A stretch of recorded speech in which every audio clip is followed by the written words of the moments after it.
69,000 ஆசிரியர்களின் நியமனங்களை ரத்து செய்துள்ளது ஹைகோர்ட். எங்கே என்பது குறித்து இந்த வீடியோவில் பார்க்க போகிறோம். அதுக்கு முன்னாடி நம்ம சேனலுக்கு நீங்கள் புதுசுனா மறக்காமல் சப்ஸ்கிரைப் பண்ணிக்கோங்க. உத்தரப்பிரதேசத்தில் துவக்கப்பள்ளி ஆசிரியர்கள் நியமனத்தை எதிர்த்து தொடரப்பட்ட வழக்கில் இடஒதுக்கீடு பின்பற்றப்படாததால் 69,000 ஆசிரியர்கள் நியமனத்தை ரத்து செய்து அலகாபாத் உயர்நீதிமன்ற பெஞ்ச் உத்தரவிட்டுள்ளது. உத்தரப்பிரதேசத்தில் ஆசிரியர் தேர்வு ஆணையம் மூலம் மாநிலம் முழுவதும் 69,000 துவக்கப்பள்ளி ஆசிரியர்கள் தேர்வு பெற்று பணி நியமனம் பெற்றனர். இந்நியமனத்தில் இடஒதுக்கீடு முறை பின்பற்றப்படவில்லை என குற்றச்சாட்டு எழுந்தது.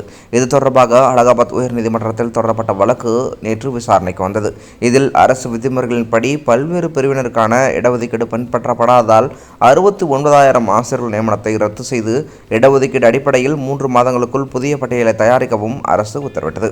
இதுபோன்ற மேலும் முக்கியமான செய்திகளை தெரிஞ்சுக்கணும் அப்படின்னா நம்ம சேனலை மறக்காமல் சப்ஸ்கிரைப் பண்ணிட்டு தொடர்ந்து நம்ம சேனலோட இணைந்திருங்க. மீண்டும் அடுத்த வீடியோவில் சந்திக்கலாம். நன்றி.